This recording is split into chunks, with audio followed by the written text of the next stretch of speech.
ଆଜିର କାହାଣୀ ଜହ୍ନମାମୁଁର ପ୍ରେମିକା।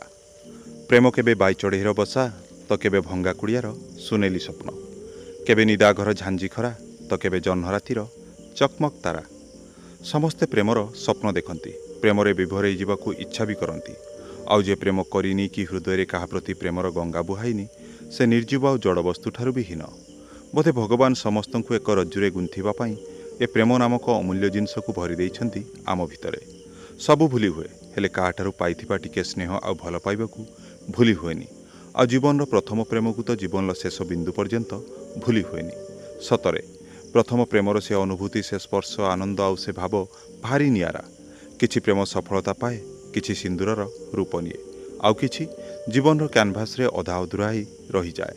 ସେ ବିରହରେ ବି ପ୍ରେମ ଗୁଞ୍ଜରଣ ହୁଏ, ଆଉ ସେ ବିରହରେ ବି ମିଳେ ଖୁସି, ଆଉ ସେ ବିରହରେ ବି ମିଳେ ଏକା ଏକା ଜୀବନ ଯିବାର ସୁନ୍ଦର ସ୍ମୃତିର ରାସ୍ତା। ମିଷ୍ଟି ଆଉ ମୁଁ ଦୁହେଁ ପ୍ରେମ ପକ୍ଷୀ ପ୍ରଥମ ଥର ସାକ୍ଷାତ ହେଇଥିଲୁ କଲିକତାରେ ଏକ ଚାକିରିର ସାକ୍ଷାତକାରରେ।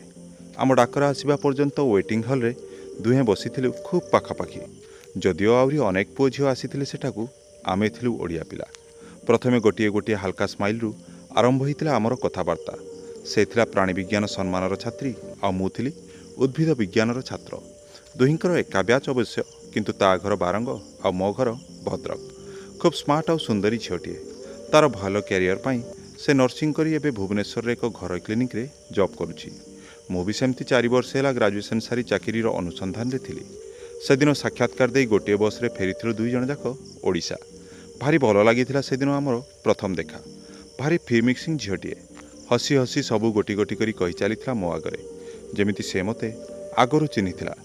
କଥାରେ ପୂର୍ଣ୍ଣଚ୍ଛେଦ କମା ଆଉ କିଛି ବିରାମ ଚିହ୍ନ ହିଁ ରଖୁନଥିଲା। ମୁଁ ବାଟସାରା ଖାଲି ତାରି ମୁହଁକୁ ଚାହିଁ ତାରି କଥା ଶୁଣୁଥିଲି।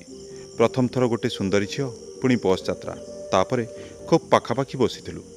ଏତେ ସବୁ ଖୁସି ବୋଧ ହୁଏ ଭଗବାନ ମୋ ପାଇଁ ସେଟିଂ କରି ରଖିଥିଲେ, ଯେମିତି ମୋ ଯାତ୍ରା ବୋରିଂ ଫିଲ୍ ନ ହେଉ।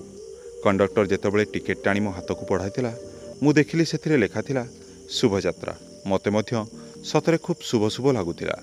ମୁଁ କହୁଥିଲି କମ୍ ଆଉ ଶୁଣୁଥିଲି ବେଶୀ। ସେ ଶୁଣୁଥିଲା କମ୍ ଆଉ କହୁଥିଲା ବେଶୀ। ସତରେ ତା ନାଁ ଯେମିତି ମିଷ୍ଟି, ତା କଥା ମଧ୍ୟ ଠିକ୍ ସେମିତି ମିଷ୍ଟି। ଜୀବନରେ ବହୁତ ଝିଅ ଦେଖିଥିଲି, ହେଲେ ମିଷ୍ଟିର ମିଷ୍ଟି କଥା ସତରେ ମୋ ମନ କିଣିନେଲା। ପ୍ରେମରେ ପଡ଼ିଗଲି ତା'ର। ଏଇଟା ପସନ୍ଦ, ସେଇଟା ପସନ୍ଦ, ୟାକୁ ଖାଇବାକୁ ଭଲ ପାଏ, ତାକୁ ଖାଇବାକୁ ଭଲ ପାଏ, ସବୁ ବଖାଣି ଚାଲିଥିଲା ମୋ ଆଗରେ। ଏମିତି ଭାବେ ଆମ ଯାତ୍ରା ଶେଷ ହେଲା ଭୁବନେଶ୍ୱରରେ। ତାକୁ ଛାଡ଼ି ଆସିବାକୁ ମୋତେ ଜମା ଇଚ୍ଛା ହେଉନଥିଲା। ଆଉ ପ୍ରାୟ 2 କିଲୋମିଟର ବାଟ ଥାଏ ବସ୍ଷ୍ଟାଣ୍ଡରେ ପହଞ୍ଚିବାକୁ।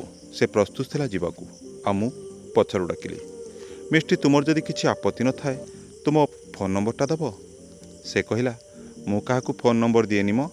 ଯେହେତୁ ତୁମେ ମୋର ବନ୍ଧୁ ଭଳି ହେଇଗଲଣି, ତୁମ ନମ୍ବରଟା ଦେଇଦିଅ। ଆବଶ୍ୟକ ହେଲେ ମୁଁ ତୁମକୁ କଲ୍ କରିବି। ଆଉ ମୁଁ ଖୁସି ଗଦଗଦ ହେଇ ତାକୁ ମୋ ନମ୍ବରଟା ଦେଇ ଚାଲି ଆସିଥିଲି ସେଦିନ, ଆଉ ଅପେକ୍ଷା କରିଥିଲି ତା ଫୋନ୍ ଆସିବାକୁ। ସେହି ଥିଲା ଆମର ପ୍ରଥମ ଦେଖା। 2-4 ଦିନ ଗଲା, ହେଲେ କିଛି ବି ଫୋନ୍ ଆସିଲାନି। ମୋତେ ବହୁତ ଅବଶୋଷ ଲାଗୁଥିଲା। ମୁଁ ଫେସବୁକ୍ରୁ ତା ନାଁ ସର୍ଚ୍ଚ କଲି, ହେଲେ ହଜାରେ ମିଷ୍ଟିଙ୍କ ନାଁ ଭିତରୁ ମୁଁ ମୋ ମିଷ୍ଟିକୁ ପାଇପାରିଲିନି।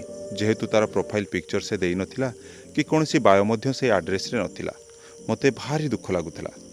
ଜୀବନରେ ଗୋଟେ ଝିଅକୁ ଏକତରଫା ଭଲ ପାଇଗଲି ଯେ ଅଦୃଶ୍ୟ ଭଳି କୁଆଡ଼େ ଗୋଟେ ଲୁଚିଗଲା। ପ୍ରାୟ ଗୋଟେ ସପ୍ତାହ ପରେ ସେପଟରୁ ଗୋଟେ ଫୋନ୍ ଆସିଲା ମୋ ନମ୍ବରକୁ। ମୁଁ ଜାଣିପାରିଲିନି ସେଇଟା ମିଷ୍ଟିର କଲ୍ ବୋଲି। ଏକ ଗମ୍ଭୀର କଣ୍ଠସ୍ୱରରେ ସେ ପଚାରିଲା, ହ୍ୟାଲୋ, ମୁଁ ଅମ୍ବିକା ଫାଇନାନ୍ସ ଗ୍ରୁପରୁ କେତକୀ କହୁଥିଲି। ଆପଣଙ୍କ ନାଁରେ 5 ଲକ୍ଷ ଟଙ୍କାର ଏକ ଲୋନ୍ ରେଜିଷ୍ଟ୍ରି ହେଇଛି, ଯେଉଁଟାକି ଆପଣ ଏପର୍ଯ୍ୟନ୍ତ କ୍ଲିୟର କରୁନାହାନ୍ତି କି କୌଣସି ଟଙ୍କା ଏପର୍ଯ୍ୟନ୍ତ ଡିପୋଜିଟ୍ ମଧ୍ୟ କରୁନାହାନ୍ତି, ଯେଉଁଥିପାଇଁ ଆପଣଙ୍କୁ ଫାଇନ୍ ଲାଗିପାରେ। ମୁଁ ପୁରା ଆଶ୍ଚର୍ଯ୍ୟ ହୋଇଗଲି ଆଉ ଡରିଗଲି ମଧ୍ୟ, କାରଣ ଏତେ ଟଙ୍କାର ଲୋନ୍ କାହିଁ ମୁଁ ତ କରିନଥିଲି। ତାପରେ ମୋ ନାଁରେ ଏତେ ଟଙ୍କା ଲୋନ୍ କେହି ଜାଲିଆତି କରି ନେଇଯାନି ତ ମୋ ଡକୁମେଣ୍ଟ ଦେଇ। ମୁଁ କହିଲି, ନାଇଁ ମ୍ୟାମ୍, ସେମିତି କିଛି ଲୋନ୍ ମୁଁ ଆପ୍ଲାଏ ତ କରିନି। ତା ଛଡ଼ା ଆପଣଙ୍କ ଗ୍ରୁପ୍ର ନାଁ ମୁଁ ପ୍ରଥମ ଥର ହିଁ ଶୁଣିଛି। ସେ ପୁଣି ରାଗିଯାଇ ସେପଟୁ କହିଲା, ଦେଖନ୍ତୁ, ବେଶୀ ଚାଲାକ ଦେଖେଇଲେ ଆମେ ଆଇନର ସହାୟତା ନେଇ ଆପଣଙ୍କ ନାଁରେ କେସ୍ ରେଜିଷ୍ଟ୍ରି କରିଦେବୁ। ଏମିତି କହି ମୋତେ ଡରେଇଲା, ଆଉ ମୁଁ ବହୁତ ଡରିଗଲି। ଆଉ ଏତିକି ଭିତରେ ସେ ଫେଁକିନା ହସିଦେଲା ଆଉ କହିଲା, ସତରେ ତୁମେ ଏତେ ଡରୁଆ? ସେ କଲ୍ଟା ଯେ ମିଷ୍ଟିରେ ଥିଲା ଜାଣି ମୁଁ ବହୁତ ଖୁସି ହେଇଗଲି, ଆଉ ସାଙ୍ଗେ ସାଙ୍ଗେ ତା'ର ଭଲ ମନ୍ଦ କଥା ତାକୁ ପଚାରି ବସିଲି। ମୋତେ ଆଉ ଡର କିମ୍ବା ନର୍ଭସ୍ ବି ଫିଲ୍ ହେଉନଥିଲା। ମୋତେ ଆଉ ଅପେକ୍ଷା କରି ପରୀକ୍ଷା ଦେବାକୁ ବି ଇଚ୍ଛା ନଥିଲା। ମୁଁ ଚାହୁଁ ବି ନଥିଲି। ମୁଁ ତାକୁ ମୋ ମନ କଥା କହିଦେଲି। ମିଷ୍ଟି ମୁଁ ତୁମକୁ କିଛି କହିବାକୁ ଚାହେଁ, ଯଦି ଖରାପ ନା ଭାବିବ କହିବି। ସେ କହିଲା ହଁ କୁହ। ମୁଁ କହିଲି ମିଷ୍ଟି ମୁଁ ତୁମକୁ ଭଲ ପାଏ। ଯଦି ତୁମର କେହି ପ୍ରେମିକ ଥାଆନ୍ତି ତେବେ ମୋ ପ୍ରେମକୁ ତୁମେ ଗ୍ରହଣ ନ କଲେ ବି ମୁଁ ଖୁସି ହେବି, କାରଣ ମୋ ମନର ଇଚ୍ଛାକୁ ମୋ ହୃଦୟରେ ଚାପିକି ରଖିବାକୁ ମୁଁ ଚାହୁଁନଥିଲି। ମିଷ୍ଟି ଟିକେ ଚୁପ୍ ରହିଲା ଆଉ କହିଲା ମୁଁ ଆଉ ଜଣଙ୍କର ପ୍ରେମିକା ହେଇସାରିଛି। ସେ ମୋତେ ଭଲ ପାଆନ୍ତି କି ନାହିଁ ମୁଁ ତ ଜାଣିନି, କିନ୍ତୁ ମୁଁ ତାକୁ ଖୁବ୍ ଭଲ ପାଏ। ତାଙ୍କ କଥା ଭାବିଦେଲେ ମୋତେ ସବୁ ଖୁସି ମିଳେ ଆଉ ତାଙ୍କରି କୋଳରେ ସବୁଦିନ ଶୋଇଯିବାକୁ ଭାରି ଇଚ୍ଛା ହୁଏ। ଏ ସମ୍ପର୍କ ଆମର ଆଜିକାଲିର ନୁହେଁ, ମୋ ଅଷ୍ଟମ ଶ୍ରେଣୀରୁ। ମନ ମୋର ଭାରି ଉଦାସ ହେଇଗଲା। ସତରେ ଏ ସୁନ୍ଦର ଝିଅଗୁଡ଼ା କେବେ କ'ଣ ସିଙ୍ଗଲ ରୁହନ୍ତିନି ନା କ'ଣ? କାହାରି ନା କାହାରି ପ୍ରେମିକା ହେଇଯାଆନ୍ତି। ସେ ପଚାରିଲା କ'ଣ ହେଲା, ମନ ଦୁଃଖ ହେଲା କି? ମୁଁ କହିଲି ଆରେ ନାଇଁ ମ, ମୁଁ ମନ ଦୁଃଖ କାହିଁକି କରିବି? ମୋ ମନ କଥା କହିଦେଲି, ଟିକେ ହାଲକା ଲାଗିଲା। ଆଉ ମୁଁ ବି ଜାଣିଗଲି ତୁମର ଲଭର ଅଛନ୍ତି ବୋଲି। ମୋତେ ଆଉ ସସ୍ପେନ୍ସ ହେଇକି ରହିବାକୁ ତ ପଡ଼ିବନି ନା। ଉପରେ ସିନା ତା ଆଗରେ କହିଦେଲି, ଭିତରେ କିନ୍ତୁ ମୋତେ ଭାରି କାନ୍ଦ ଲାଗୁଥିଲା। ସତରେ ମିଷ୍ଟି ଭଳି ଝିଅଟି ଯଦି ମୋ ପ୍ରେମିକା ହେଇଥାନ୍ତା, ତା ଖୁସି ପାଇଁ ମୁଁ ମୋ ଜୀବନକୁ ବାଜି ବି ଲଗେଇ ଦେଇଥାନ୍ତି। ସେଦିନ ବହୁତ ସମୟ ଆମେ କଥା ହେଇଥିଲୁ ଆଉ ବନ୍ଧୁ ଭାବରେ ଏମିତି ରହିବୁ ବୋଲି ଦୁଇ ଜଣ ଯାକ କଥା ଦିଆନିଆ ମଧ୍ୟ ହେଇଥିଲୁ। ୟା ଭିତରେ ପ୍ରାୟ 7-8 ମାସ କଥା ହେଲୁ ବନ୍ଧୁ ଭାବରେ। କାହିଁକି କେଜାଣି ମୋତେ ବି ତା ଆଗରେ ମୋର ଟିକିନିକି କଥା କହିବାକୁ ଭାରି ଇଚ୍ଛା ହୁଏ। ଖୁବ୍ ଖୁସି ଖୁସି ହେଇ ଆଉ ଏମିତି ସବୁ ଗପ ବି କରୁ। ମୁଁ ତା ପ୍ରେମିକ କଥା ପଚାରେ, ସେ ସତ ଆଉ ମିଛ ଲଗେଇ ତା ପ୍ରେମିକକୁ ବଢ଼େଇ ଚଢ଼େଇ ବହୁତ କଥା କହେ। ମୋ ଦେହ ପୁରା ଜଳିଯାଏ। ମୁଁ ତା ପ୍ରେମିକ କଥା ଆଭଏଡ଼୍ କରି ନୂଆ କଥା ଆଲୋଚନା କରେ। ମୁଁ ଭୁବନେଶ୍ୱର ଯାଏ ଆଉ ସେଇଠି ତାର ମୋର ଦେଖା ବି ହୁଏ। ସେ ଡ୍ୟୁଟିରୁ ଛୁଟି ନେଇ ଆସେ ଆଉ ଆମେ ବୁଲାବୁଲି କରିବାକୁ ଚାଲିଯାଉ କେଉଁ ପାର୍କ କି ସିନେମା କି କଫି ବାରକୁ। ମୁଁ ଏତେ ସ୍ମାର୍ଟ ନୁହେଁ, କିନ୍ତୁ ସେ ବହୁତ ସ୍ମାର୍ଟ। ଚଟାପାଟ ରାସ୍ତା ପାରେଇଯାଏ। ଦୋକାନୀମାନଙ୍କ ସହ ବଢ଼ିଆ ସେ ଡିଲ୍ ବି କରିପାରେ ଆଉ ସବୁ କାମ ସଙ୍ଗେ ସଙ୍ଗ କରିପାରେ। ତା ସାଙ୍ଗରେ ରାସ୍ତାରେ ଚାଲିଲା ବେଳେ ଆଉ ଗୁପଚୁପ୍ ଖାଇଲା ବେଳେ କି କୁଲ୍ଫି ଖାଇଲା ବେଳେ ଆଉ ସିନେମା ଦେଖିଲା ବେଳେ ବି ମୁଁ ପାଏ ଏକ ପ୍ରେମିକର ଖୁସି। ବହୁତ ଦୁଃଖ ବି ଲାଗେ, ଯେହେତୁ ସେ କେବଳ ମୋର ବନ୍ଧୁ। କାଶ ମୋ ପ୍ରେମିକା ହେଇଥାନ୍ତା।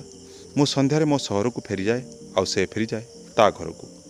ଏମିତି ପ୍ରାୟ ଗୋଟିଏ ବର୍ଷ ବିତିଗଲା। ସେଦିନ ନୂଆବର୍ଷକୁ ସକାଳୁ ଅଭିନନ୍ଦନ ଜଣାଇ ସେ ମୋତେ ଡାକିଲା ବାରଙ୍ଗ ଚିଡ଼ିଆଖାନାକୁ। ମୋତେ ଆଉ ଇଚ୍ଛା ବି ହେଉନଥିଲା ତା ସହିତ ଏମିତି ଦେଖା କରିବାକୁ। ମୁଁ ସିଧା ମନା କରିଦେଲି, ସରି ମିଷ୍ଟି, ମୁଁ ତୁମ ସହିତ ଏମିତି ଆଉ ମିଶିପାରିବିନି।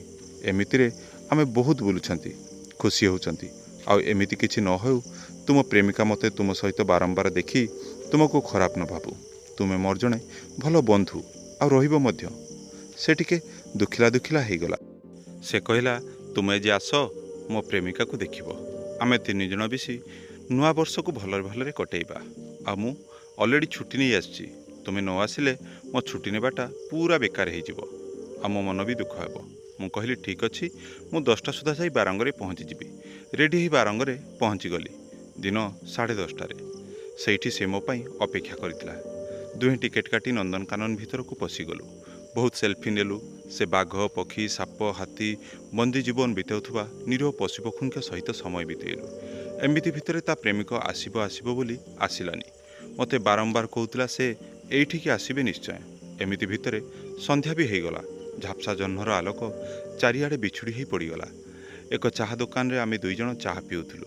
ଆଉ ଏତିକି ବେଳେ ମୁଁ ପୁଣି ପଚାରିଲି, ଆରେ କେମିତିକା ପ୍ରେମିକ ତୁମର? ସାରା ଦିନଟା ସାରା ଚାଲିଗଲା, ଟିକେ ଆସିଲାନି? ସେ ତ କେବେଠୁ ଆସି ସାରିଲେଣି ବୋଲି ସେ ମୋତେ କହିଲା। ତୁମେ ଦେଖିପାରୁନ? ମୁଁ କହିଲି କାହିଁ, କେଉଁଠି? ହାତ ବଢ଼େଇ ସେ ଆକାଶକୁ ଦେଖେଇଲା। ଏଇ ଦେଖ ମୋ ପ୍ରେମିକ। କେତେ ସୁନ୍ଦର ନୁହଁ?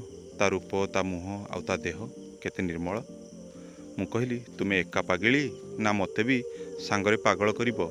ଏତିକି ଭିତରେ ଆମେ ରାସ୍ତାର ଏପଟରେ ଚାଲୁଥିଲୁ ପାଖାପାଖି, ଆଉ ଠିକ୍ ଯେମିତି 2 ପ୍ରେମ ପକ୍ଷୀ ନିଜ ବସା ଘରକୁ ବାହୁଡ଼ନ୍ତି। ତୁମେ ଜହ୍ନକୁ କାହିଁକି ପ୍ରେମିକ କଲ? ଇଏ କି ଅଦ୍ଭୁତ ଖିଆଲ ତୁମର। ପୁଣି କହୁଛ କ'ଣ ନା ଅଷ୍ଟମ ଶ୍ରେଣୀରୁ ତୁମର ସମ୍ପର୍କ। ସେ କହିଲା ହଁ, ଅଷ୍ଟମ ଶ୍ରେଣୀରୁ ଆମର ଏ ପ୍ରେମ। କାହିଁକି କେଜାଣି ଜହ୍ନ ଛଡ଼ା ମୋତେ ଆଉ କେହି ନିଜର ଲାଗନ୍ତିନି। ମୁଁ ମୋ ସୁଖ, ଦୁଃଖ, ରାଗ, ଅଭିମାନ ତାଙ୍କରି ପାଖରେ ଗୋଟି ଗୋଟି କରି କହିଦିଏ। ବାପା ବୋଉ ଚାଲିଗଲା ପରେ ସେ ହିଁ ମୋର ସବୁ କିଛି। ମାନେ ତୁମର ବାପା ମା ନାହାନ୍ତି? କାହିଁ ଏ କଥା ତ କେବେ ମୋତେ କହିନ? ଚାହେଁନି ସେ ଦୁଃଖ ଦିନ ଗୁଡ଼ାକ କହି ପୁଣି ଦୁଃଖୀ ହେବାକୁ। ଅଷ୍ଟମ ଶ୍ରେଣୀରେ ପଢ଼ୁଥିଲି। ସ୍କୁଲରୁ ଆସି ଦେଖେ ବାପା ବୋଉ 2 ଜଣ ଯାକ କଳିକଜିଆ ଲାଗି ବିଷ ଖାଇ ଦେଇଛନ୍ତି। କେହି ବି ମୋ କଥା ଟିକେ ଭାବିଲେନି। ତାଙ୍କ ଯିବା ପରେ ମୁଁ କ'ଣ କରିବି? ଠିକ୍ ରାତି 10ଟା ବେଳକୁ ଦୁହିଁଙ୍କର ଶବ ଆସିଗଲା ଆଉ ମୁଁ ପାଲଟି ଯାଇଥିଲି ଏକ ନିର୍ଜୀବ ଜଡ଼ ବସ୍ତୁ। କାହା ପାଇଁ କାନ୍ଦିଥାନ୍ତି, ବାପା ପାଇଁ ନା ବୋଉ ପାଇଁ? ଏମିତି କହି ସେ କାନ୍ଦି ପକାଇଲା ଗୋଟେ ଅବୋଧ କୁନି ପିଲା ପରି। ମୁଁ ତାକୁ ସମ୍ଭାଳି ନେଲି ତା ହାତ ଧରି। ସେବେଠାରୁ ମୋତେ କେହି ବି ନିଜର ଲାଗନ୍ତିନି। କାହିଁକି କେଜାଣି ଏଇ ଜହ୍ନ ସହିତ ଭାବ ବସେଇଲି ଆଉ ତାରି ଭିତରେ ମୁଁ ହଜିଯିବାକୁ ଇଚ୍ଛା କଲି। କାହିଁକି କେଜାଣି ତୁମକୁ ଦେଖିଲା ପରେ ମୁଁ ବି ଅନୁଭବ କଲି ଏକ ପ୍ରେମର ନୂଆ ରାହା। ଆଜି ଗୋଟିଏ ବର୍ଷ ବିତିଗଲାଣି।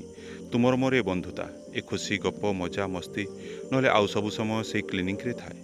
ସେଇଠି ଖୋଜେ ମୋ ହଜିଲା ଦିନର ସ୍ମୃତି ଆଉ ଫେରି ପାଇବାର କିଛି ଖୁସିର ମୁହୂର୍ତ୍ତକୁ। ସେଇ ଜହ୍ନକୁ ଦେଖି ମୁଁ ମୋ ବାପା ବୋଉଙ୍କୁ ଖୋଜେ। ଜାଣିଛ, ତୁମ ସହିତ ଯେତେବେଳେ ବୁଲେ ନା, ମୁଁ ବହୁତ ଖୁସିରେ ଥାଏ। ମୁଁ କହିଚାଲେ ମୋର ସବୁ କଥା ବିନା ଦ୍ୱନ୍ଦ୍ୱରେ। ଇଚ୍ଛା ହୁଏ ତୁମେ ମୋ ସହିତ ଏମିତି ସାରା ଜୀବନ ରହିଯାଆନ୍ତ କି? ବକ୍ ବକ୍ ହେଉଥିବା ଝିଅଟା ପୁରା ଚୁପ୍ ହେଇଗଲା ଆଉ ଅପେକ୍ଷା କରିଥିଲା ମୋ ଉତ୍ତରକୁ। ୟାରି ଭିତରେ ଆମେ ପହଞ୍ଚିଥିଲୁ ବସ୍ ଷ୍ଟାଣ୍ଡରେ। ବସ୍ରେ ବସିବାର କିଛି ମୁହୂର୍ତ୍ତ ପୂର୍ବରୁ ମୁଁ ସାହସ କରି ମିଷ୍ଟିକୁ କହିଲି, ହେ ଜହ୍ନର ପ୍ରେମିକା, ମୋ ଜୀବନସାଥୀ ହେବ, ମୋ ସହିତ ମୋ ଘରକୁ ଯିବ। ଦୁନିଆର ସବୁ ଖୁସି ତୁମ ପାଦ ତଳେ ଅଜାଡ଼ି ଦେବି ମୁଁ। ସେ ହସି ଦେଇ କହିଲା, ଏମିତି କେମିତି ନେଇଯିବ? ମୋ ମାମୁଁ ଘରକୁ ଆସ ଆଉ ମୋ ହାତ ମାଗ। ତୁମ ହାତରେ ହାତ ଛନ୍ଦି ମୁଁ ସବୁଦିନ ପାଇଁ ତୁମ ସହିତ ବିନା ଦ୍ୱିଧାରେ ଚାଲିଯିବି। ଫେରିଥିଲି ଘରକୁ ସେଦିନ ଏକ ନୂଆ ଆଶା ଆଉ ସ୍ମୃତିର ମୁହୂର୍ତ୍ତକୁ ନେଇ। ଘରେ ବାପାଙ୍କୁ କହି ବିବାହର ଆୟୋଜନ କରାଗଲା। ଦୁଇ ପ୍ରେମୀ ବହୁତ ଖୁସି ହେଲୁ ଆମ ଆଗାମୀ ସ୍ୱପ୍ନର ନୀଡ଼ଟିଏ ଗଢ଼ିବାକୁ। ଏକ କଲ୍ୟାଣ ମଣ୍ଡପରେ ଆମର ବାହାଘର ଆୟୋଜନ ହୋଇଥିଲା। କିନ୍ତୁ ଜହ୍ନ ବୋଧହୁଏ ଚାହୁଁନଥିଲା ମୁଁ ତା ପ୍ରେମିକକୁ ବାହା ହୁଏ ବୋଲି। ଆମ ବରଗାଡ଼ି ଘରୁ ବାହାରିବା ପରେ ସେପଟୁ ଫୋନ୍ ଆସିଲା, ମିଷ୍ଟିର ଗାଡ଼ି ଦୁର୍ଘଟଣାଗ୍ରସ୍ତ ହେଇଛି। ଗୁରୁତର ଅବସ୍ଥାରେ ସମସ୍ତେ କଟକ ବଡ଼ ମେଡ଼ିକାଲରେ ଭର୍ତ୍ତି ହୋଇଛନ୍ତି। ସବୁ ଫସର ଫାଟିଗଲା। ସିଧା ଆମେ ପହଞ୍ଚିଥିଲୁ ମେଡ଼ିକାଲରେ। ସମସ୍ତେ ଫାଷ୍ଟ ଏଡ୍ ନେଉଥିଲେ। କିନ୍ତୁ ମିଷ୍ଟିକୁ ମୁଁ ଦେଖିଲି ସେ ଆଇସିୟୁ ବେଡ୍ ଭିତରେ ଜୀବନ ସହିତ ସଂଗ୍ରାମ କରି ହାରିଯାଇଥିବା ଗୋଟିଏ ନିରୀହ ପକ୍ଷୀଟା ଶୋଇଯାଇଥିଲା ଖୁବ୍ ଶାନ୍ତ ଭାବରେ। ସଜେଇ ହେଇଥିଲା ନାଲି ଶାଢ଼ୀ, ଚୁଡ଼ି ଆଉ ଗହଣାରେ ଦିଶୁଥିଲା ଏକ ଜୀବନ ନଥିବା ସାଧବ ବୋହୂ। ଶେଷ ଥର ତାକୁ ସେଇ ବସ୍ ଷ୍ଟପ୍ରେ ଯେମିତି ଦେଖିଥିଲି, ଆଜି ସେମିତି ତା'ର ଚପଳତା କି କ୍ଷିପ୍ରତା ନଥିଲା। ମୋତେ ଏକା କରି ବାଟ କାଟି ନେଲା ସେ ଜହ୍ନ ସହିତ ସଂସାର କରିବ ବୋଲି।